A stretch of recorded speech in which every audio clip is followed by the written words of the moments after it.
بسم اللہ الرحمن الرحیم۔ ناظرین، آج کا چوتھا ویلاگ نمبر 4، پیج 240، سیرت النبی جلد سوم۔ اور ناظرین، رائٹ وہی چل رہا ہے سبجیکٹ، معراج جسمانی تھا یا روحانی، خواب تھا یا بیداری۔ اردو زبان میں سرور عالم صلی اللہ علیہ وسلم کی سیرت پر جامع ترین کتاب سیرت النبی صلی اللہ علیہ وآلہ وسلم۔ رائٹر اس کتاب کے ہیں علامہ شبلی نعمانی رحمۃ اللہ علیہ، علامہ سید سلیمان ندوی رحمۃ اللہ علیہ، جلد سوم۔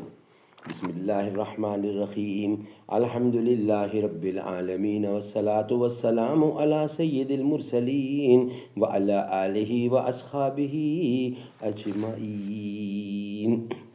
ناظرین، یہ ایک حضور اکرم صلی اللہ علیہ وسلم کی حدیث ہے، جس کا صرف ترجمہ آپ کے سامنے پیش کریں، کیونکہ لکھائی ذرا کلیئر نہیں ہے تو پڑھنے میں غلطی ہو سکتی ہے۔ حضرت ابن مالک رضی اللہ کو میں نے اس شب کا واقعہ جب آپ کو کعبہ کی مسجد سے لے جایا گیا، انس بن مالک کو میں نے اس شب کا واقعہ جب آپ کو کعبہ کی مسجد سے لے جایا گیا معراج بیان کرتے ہوئے سنا کہ اس سے پہلے کہ آپ کی طرف وحی بھیجی جاتی یا وحی بھیجی جائے، آپ کے پاس تین شخص آئے اور اس وقت مسجد حرام میں سوئے ہوئے تھے۔ پہلے نے کہا وہ کون ہے؟ بیچ والے نے کہا ان سونے والوں میں جو سب سے بہتر ہے اس کو لے لو، یہ رات ہو گئی۔ پھر اب آپ نے ان کو نہیں دیکھا یہاں تک کہ ایک اور رات کو وہ آئے، اس حالت میں کہ آپ کا دل دیکھتا تھا اور آپ کی آنکھیں سوئی تھیں، لیکن آپ کا دل نہیں سویا تھا، آپ کا دل نہیں سوتا تھا۔ اور اسی طرح پیغمبروں کی آنکھیں سوتی ہیں مگر ان کے دل نہیں سوتے۔ ان دونوں راتوں میں کم از کم 12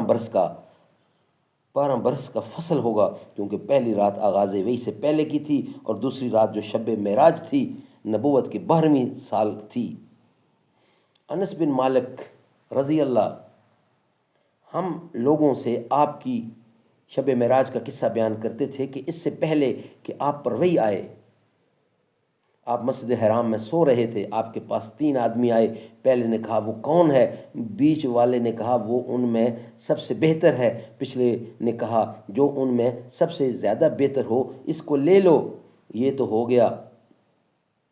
پھر آپ نے ان کو نہیں دیکھا یہاں تک کہ وہ ایک اور رات آئے، اس حالت میں کہ آپ کا دل دیکھتا تھا۔ انبیاء کا یہی حال ہوتا ہے کہ ان کی آنکھیں سوتی ہیں اور ان کے دل نہیں سوتے۔ پھر جبرائیل نے آپ کو اپنے اہتمام میں لیا، پھر وہ آپ کو لے کر آسمان پر چڑھے۔ بخاری نے اس باب میں اس حدیث کو یہاں تک لکھا ہے، لیکن کتاب التوحید میں اس کے بعد معراج کے تمام واقعات بیان کر کے آخر میں حضرت انس کا یہ فقرہ روایت کیا۔ پھر آپ بیدار ہوئے تو مسجد حرام میں تھے، فَاسْتَيْقَظَ وَهُوَ فِي الْمَسْجِدِ الْحَرَامِ۔ پھر آپ بیدار ہوئے تو مسجد حرام میں تھے۔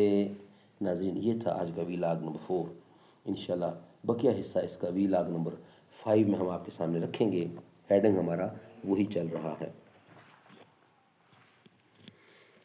یوں تو جنت میں سب ہے مدینہ نہیں، اور جنت مدینے میں موجود ہے۔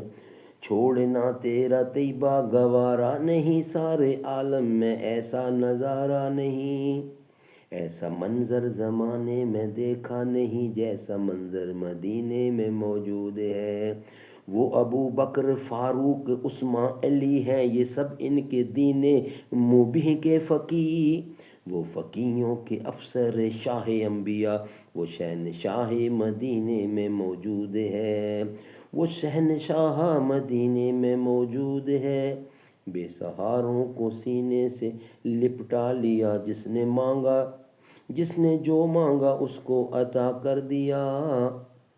ہم نے آنکھوں سے دیکھا نہیں ہے مگر ان کی تصویر سینے میں موجود ہے۔